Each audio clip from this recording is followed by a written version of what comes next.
vous avez 5 minutes pour me céder votre empire hôtelier, Camille, ou je passe cet appel pour vous faire interner de force pour instabilité mentale. Mon père n'a même pas scié en menaçant de m'enfermer simplement pour me voler mon entreprise de 540 millions d'euros. Il pensait me tenir en joue, il ne réalisait pas que c'était moi qui tenais les munitions.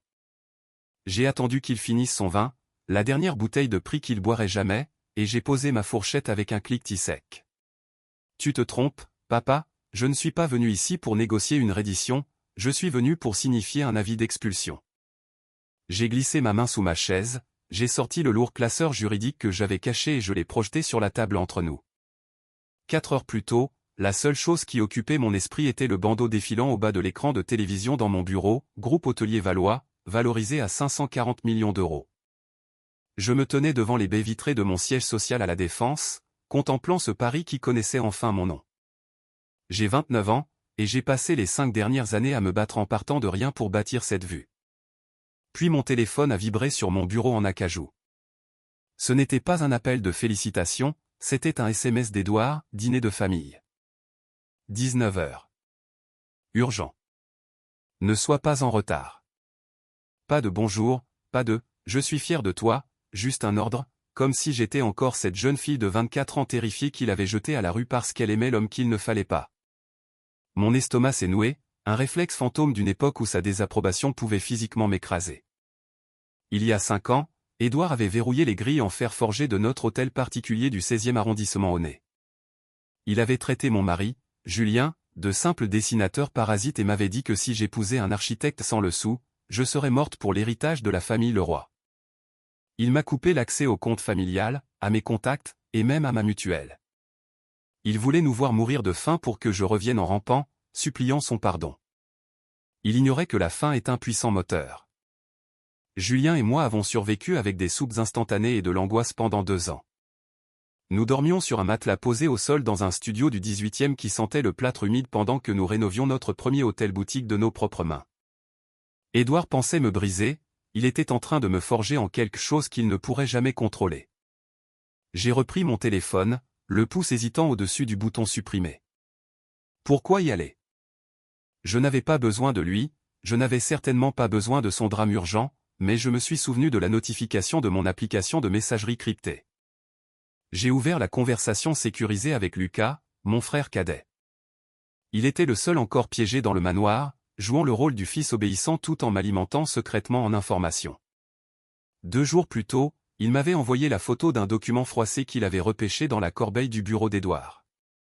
C'était une mise en demeure finale d'un fonds d'investissement spécialisé dans les prêts relais à haut risque, des usuriers légalisés pour l'élite aux abois.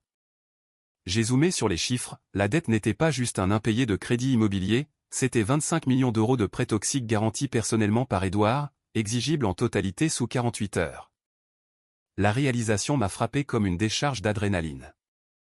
Mon père ne m'appelait pas pour des retrouvailles ou des excuses. Il m'appelait parce qu'il se noyait et qu'il avait vu ma valorisation aux informations.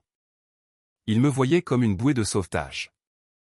Il pensait inviter sa fille à dîner pour l'intimider et obtenir un renflouement, il ne réalisait pas qui s'asseyait réellement à sa table. Je n'ai pas appelé Julien, je n'ai pas appelé mon thérapeute, j'ai appelé mon avocat principal, rachetez-la, lui ai-je dit, rachetez la société écran qui détient la créance, payez la prime qu'il demande, je veux que le papier soit à mon nom avant 18 heures.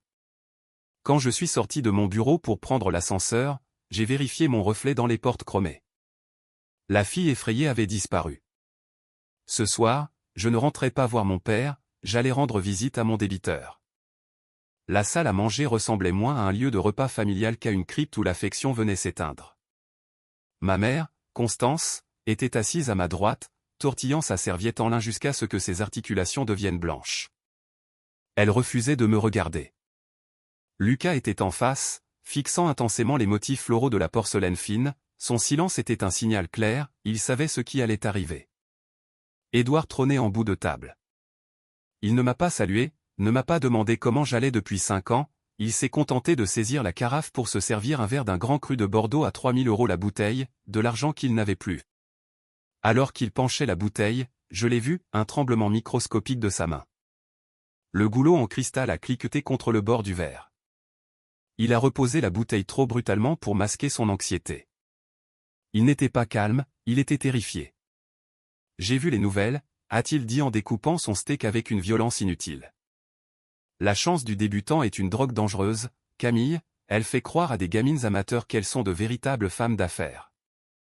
Il a pris une longue gorgée de vin, ses yeux forant les miens. Et comment se porte le dessinateur? Il s'amuse toujours avec ses crayons pendant que tu fais le gros du travail? Il parlait de Julien. Il l'appelait toujours ainsi, crachant le mot comme une insulte, refusant de le reconnaître comme architecte ou comme mari. Il y a 5 ans, ces mots m'auraient fait me ratatiner sur ma chaise. J'aurais bégayé, j'aurais tenté de nous défendre, de mendier son respect.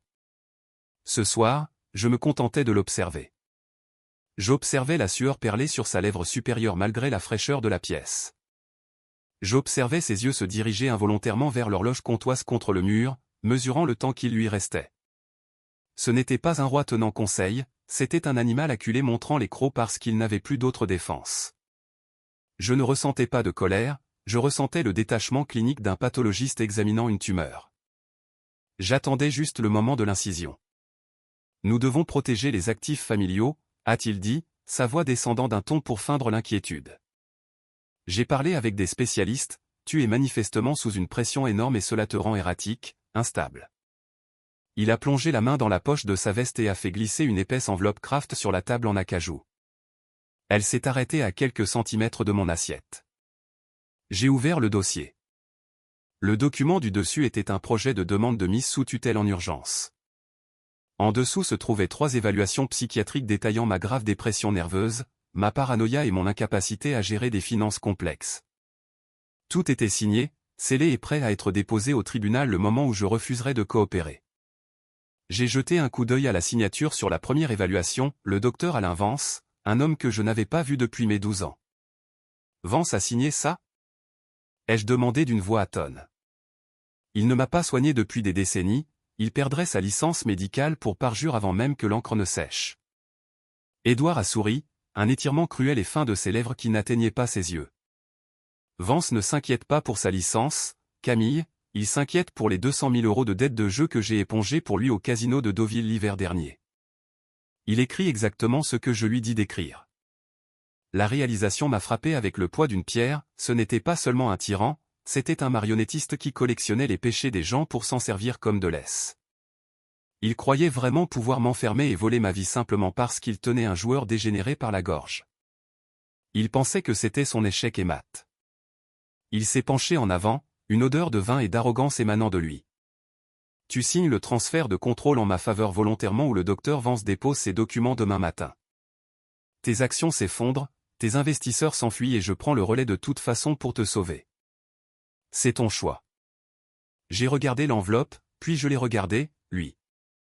Il avait l'air triomphant, comme un homme qui vient de poser un as. Il s'attendait à ce que je m'effondre, à ce que la vieille Camille le supplie de ne pas ruiner sa réputation. Mais il ne me restait qu'une question, un dernier fil à couper avant de serrer le nœud coulant. Pourquoi? Ai-je demandé, ma voix n'étant qu'un murmure. Pas pour les affaires, pas pour l'argent. Pourquoi Julien? C'est un architecte brillant, il me traite comme une reine. Pourquoi l'as-tu assez haï pour essayer de nous affamer? Édouard a ricané, un son gras et laid. Il a repris une gorgée de vin, détendu maintenant qu'il pensait avoir gagné. Le haïr? Je ne le hais pas, Camille. Je ne pense pas à lui du tout. Il n'était qu'un dommage collatéral nécessaire. Il s'est adossé à son siège en écartant les mains. Tu avais besoin d'apprendre que tu ne pouvais pas survivre sans moi. Alors, j'ai passé quelques appels. Paris est un petit monde pour les gens qui ont mon influence. J'ai dit aux 5 plus grands cabinets que s'ils embauchaient ton mari, la banque Leroy retirerait tous les prêts à la construction que nous détenions chez eux. Il a souri, se remémorant cela comme un souvenir affectueux.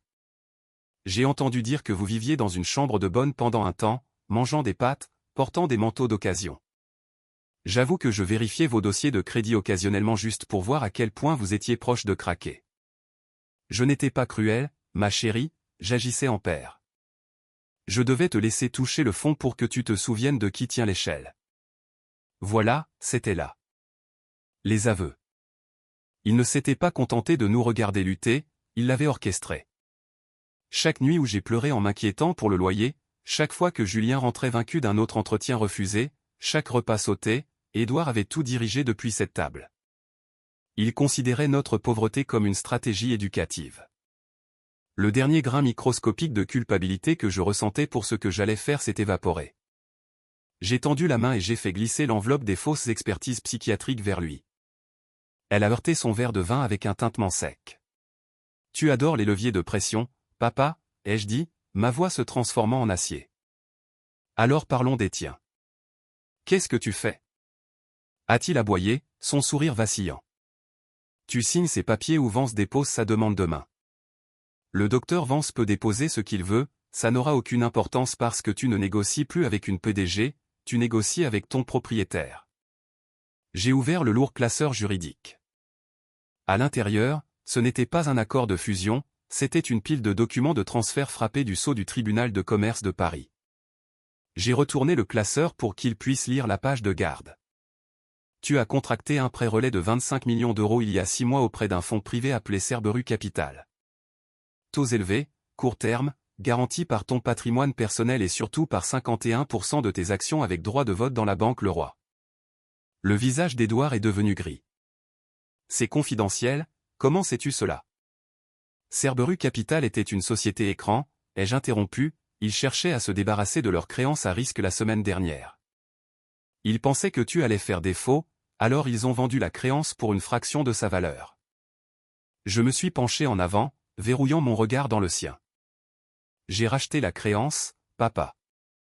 Je possède la société écran, je possède la dette et, plus important encore, je possède la clause de défaut de paiement. Il a fixé le document, sa bouche s'ouvrant et se fermant comme un poisson au bout d'un hameçon. La réalisation l'a envahi comme une vague lente et terrifiante. Il n'était pas assis face à une fille qu'il pouvait intimider avec de faux médecins, il était assis face à son unique créancier. J'exige le remboursement immédiat du prêt, ai-je déclaré. La totalité. 25 millions d'euros. Maintenant.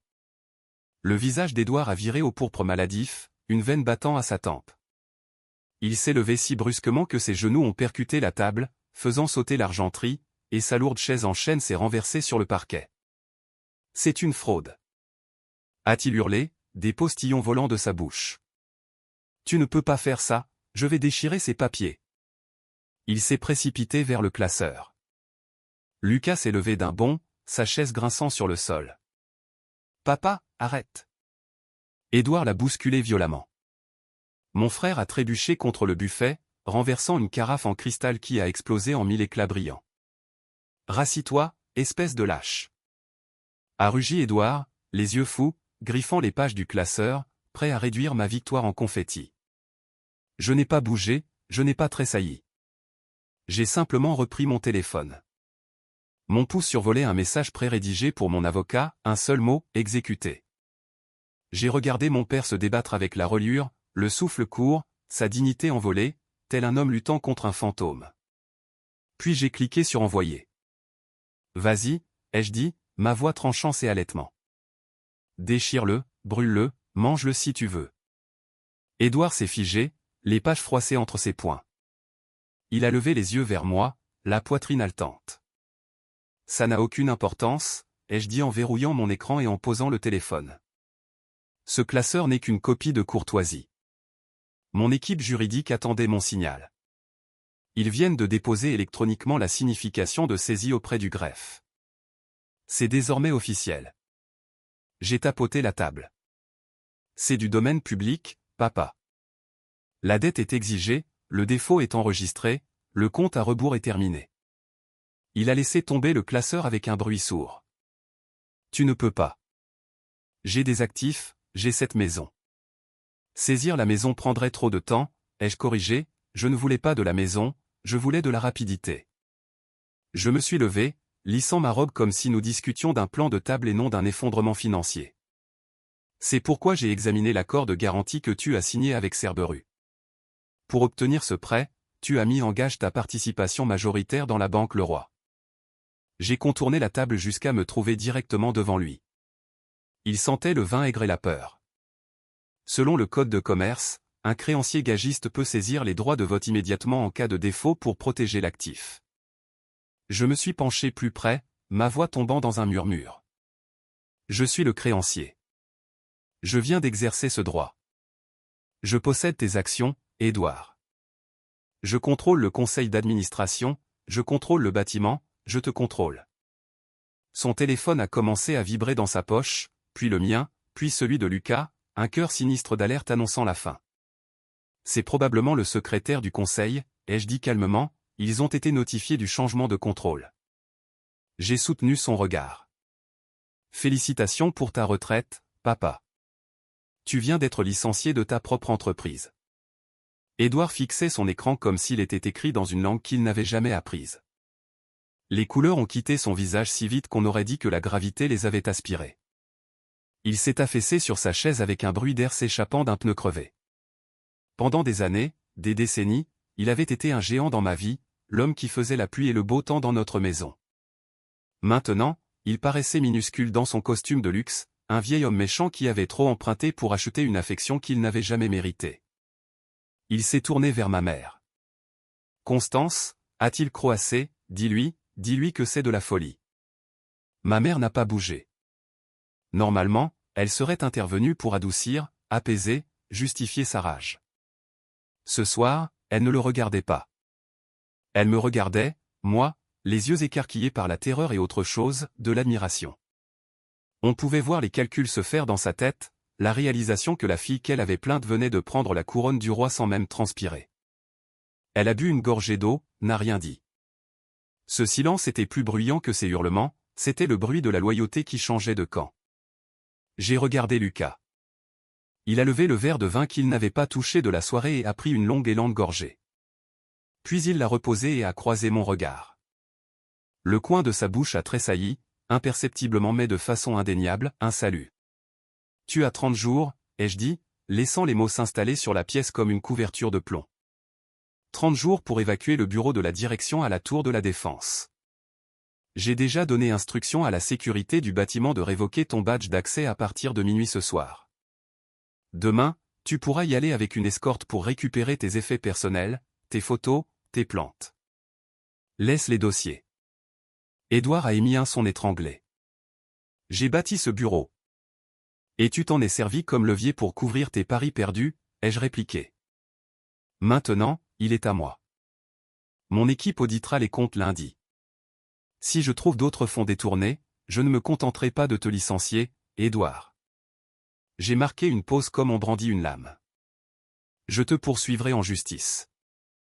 Je ne l'ai pas appelé papa, je ne pouvais pas, cet homme n'existait plus. J'ai pris mon sac à main. Je m'attendais à me sentir lourde, écrasée sous l'énormité de ce que j'avais fait. Au lieu de cela, je me sentais légère, presque en apesanteur, comme si l'air était enfin revenu dans mes poumons. « Camille, » a murmuré ma mère, « où vas-tu » ? « À la maison, » ai-je dit. « Vers mon mari. » Je suis sorti, mes talons claquant un rythme régulier et serein sur le parquet. Derrière moi, une chaise a raclé le sol. « Espèce de sorcière ingrate » a hurlé Édouard, d'une voix brisée. « C'est moi qui t'ai faite. Tu n'es rien sans moi. » Je ne me suis pas arrêté, je ne me suis pas retourné.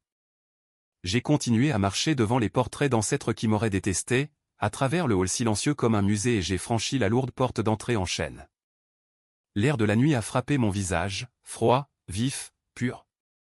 J'ai inspiré comme si l'oxygène m'appartenait enfin. Je suis descendu les marches en pierre vers ma voiture qui m'attendait et je n'ai pas regardé en arrière. On ne regarde pas un bâtiment en flammes une fois qu'on en est sorti vivant. Mon appartement était calme quand je suis rentré. Pas de fanfare, pas de musique de victoire, juste le bourdonnement lointain de Paris en dessous et l'odeur d'ail et de basilic s'échappant de la cuisine. Julien était devant la cuisinière, remuant une sauce pour les pâtes dans un vieux t-shirt taché de peinture, fredonnant un air de jazz. Il s'est tourné, une cuillère à la main, et a souri comme si c'était une soirée ordinaire.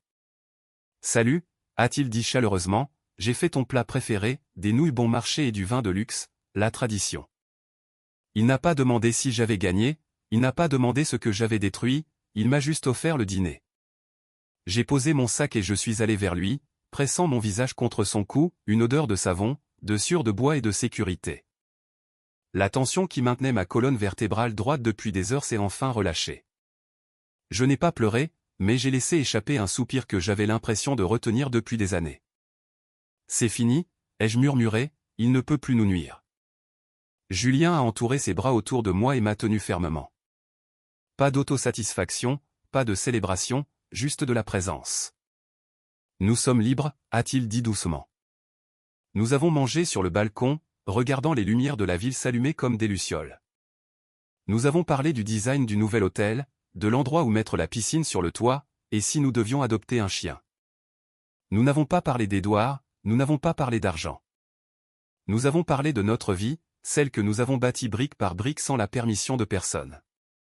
3 mois plus tard, je me tenais dans le bureau d'angle de la Tour de la Défense. Le nom sur la porte indiquait « Valois Hôtellerie, directrice générale ». L'enseigne sur le bâtiment avait changé aussi, la banque Leroy avait disparu, remplacée par le logo épuré de notre groupe. Mon assistante a frappé. Les architectes sont là pour la visite de rénovation. Faites-les entrer, ai-je dit. Je me suis tourné vers la fenêtre et j'ai capté mon reflet, toujours moi, mais plus affûté, plus forte. J'ai touché les boucles d'oreilles en perles que je portais. Elles n'étaient pas neuves, c'était celle de ma grand-mère, la seule chose que j'avais emportée de cette maison.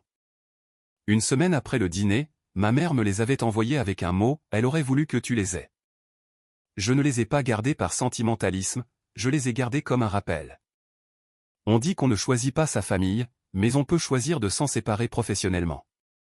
Julien est entré, déroulant des plans sur mon bureau. Il a levé les yeux et m'a adressé un clin d'œil, prêt à construire quelque chose de nouveau. J'ai souri en retour, toujours.